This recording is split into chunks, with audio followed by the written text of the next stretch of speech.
కానీ నా ఈ చిట్టి మనవరాలు నా వారసురాలు బొమ్మను వేసి ఈ రోజే ఇప్పుడే చూపిస్తోంది.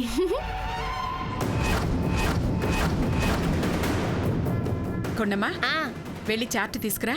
అట్లాగే.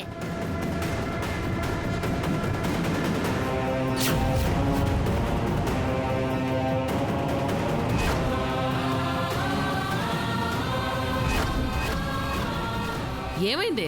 అది వెళ్ళిపోయింది గ్రాని. అత్త ఇప్పుడు ఏం చేద్దాం?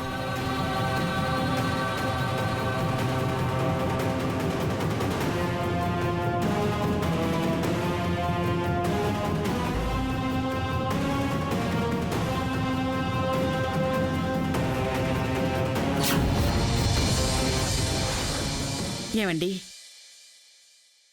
భూలక్ష్మి మన బంగారు తల్లి అందమైన మొహాన్ని చూపించబోతోంది. చూడండి. వీరయ్య, అమ్మా, శ్రీపతి ఫోటో తీసుకురా. అట్లాగేనమ్మా. ఈ ఇంటి వారసురాలు భూమి అని నాకు తెలుసు, రాజావారికి తెలుసు. ఆయన చెప్పలేరు, నేను చెప్పకూడదు. దురదృష్టం, స్వార్థం రెండూ మౌనంగా ఉన్నందుకే అదృష్టం మిమ్మల్ని చేరట్లేదు ముక్తాదేవి గారు. ఇప్పుడేం జరుగుతుందో చూడాలి.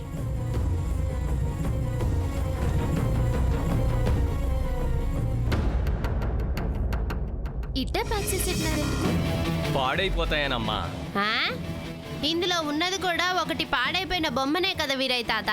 కోలసేయకొండమ్మా.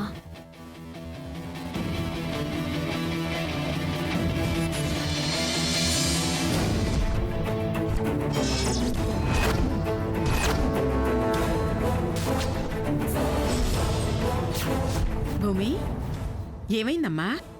అమ్మగారు, ఈ బొమ్మలో ఉన్నదేనా మీ వారసురాలు? అవును భూమి,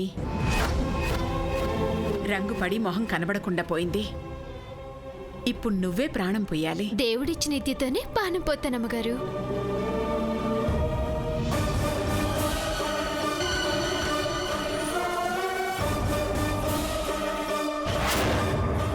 కొండమ్మా, ఇప్పుడు గౌరమ్మ గారి ఫోటో తీసి అయ్యగారి ఫోటో పక్కన ఎట్టాలా? అచ్చు కుదిరినట్టు గీసేస్తా. మరే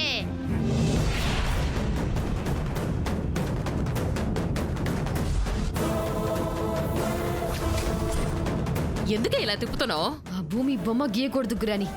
అది గీయకూడదంటే వెనక్కి వెళ్ళి దాని వీపు మీద గుద్దాలి, లేదంటే రంగులన్నీ నేలపాలు చేయాలి. అంతేగాని ఇలా నట్టిట్లో నన్ను రంగులు రావటం తిప్పితే ఎలాగే? నువ్వు కొంచెం గుండె ధైర్యం తెచ్చుకునుండు గ్రాని. దాని గీతకి నా గుండెకి ఏంటే సంబంధం? కన్ఫ్యూజ్ చేయకుండా క్లారిటీగా చెప్పమ్మా. నీ ఒంట్లో కాల్షియం బానే ఉందా గ్రాని? కాల్షియం బాగానే ఉంది, రక్తం శాతం కూడా 14% ఉంది. అయినా ఇవన్నీ ఇప్పుడెందుకు ఆరాధిస్తున్నావే? నాకేం అర్థం కావట్లేదు, చెప్పవే. ఓసేవ్, కళ్ళు తిరుగుతున్నాయే. ఆపువే, ఆపువే, ఆపువే నాయనా. ఏం మాట్లాడవేంటే? ఏదోటి మాట్లాడవే, భయం వేస్తుంది. గ్రాని, హరి ఓం తత్సత్ అనుకో. హరి ఓం తత్సత్ అన్నానే. అమ్మా, అలాంటి వాళ్ళది నిజమైన ప్రేమ కాదు, అది వ్యామోహం. ఎగ్జాక్ట్లీ చిన్నత్త. నిజంగా ప్రేమించుకున్న వాళ్ళు అలా చేయరు. ఎంత మనసు విరిగిపోతే కన్న కూతుర్ని పట్టుకొని మా దృష్టిలో చచ్చిపోయా ఉంటుందా తల్లి? అది సరే అమ్మా, తన కూతురుతో తన మాట అనేటప్పుడు ఆమె మాటల్లో వ్యథ, కళ్ళల్లో బాధ గమనించావమ్మా? పెద్దబాబుకు బర్త్డే విషెస్ చెప్పు కూడా వెళ్ళాం కదా. ఊరికే ఎలా కాలిపోతుంది? మంట పెడితేనో పడితేనో తగలబడుతుంది.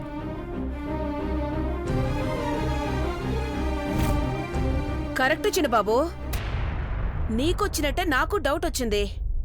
పార్వతే షర్టును తగలబెట్టిందనుకుంటా.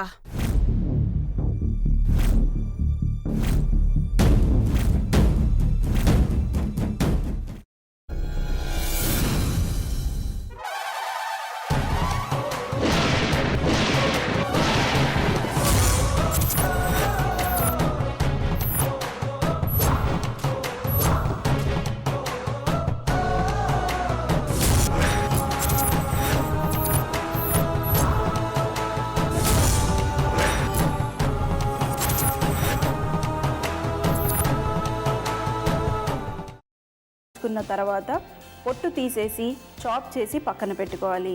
ఒక ప్యాన్లో కొద్దిగా నూనె వేడి చేసి అందులో ఆవాలు, మినప్పప్పు, శనగపప్పు, కరివేపాకు, సన్నగా తరిగి పెట్టుకున్న ఉల్లిపాయలు వేసుకుని 1 నిమిషం పాటు వేయించుకోవాలి. ఆ తర్వాత కాల్చి కట్ చేసి పెట్టుకున్న వంకాయని కూడా అందులో వేసుకుని బాగా మిక్స్ చేసి బౌల్లోకి ట్రాన్స్ఫర్ చేసుకుని అందులో తగినంత చిక్కటి పెరుగు లేదా పల్చటి పెరుగు వేసుకుని మిక్స్ చేసి అన్నంతో కానివ్వండి, చపాతీతో కానివ్వండి సర్వ్ చేసినా చాలా బాగుంటుంది.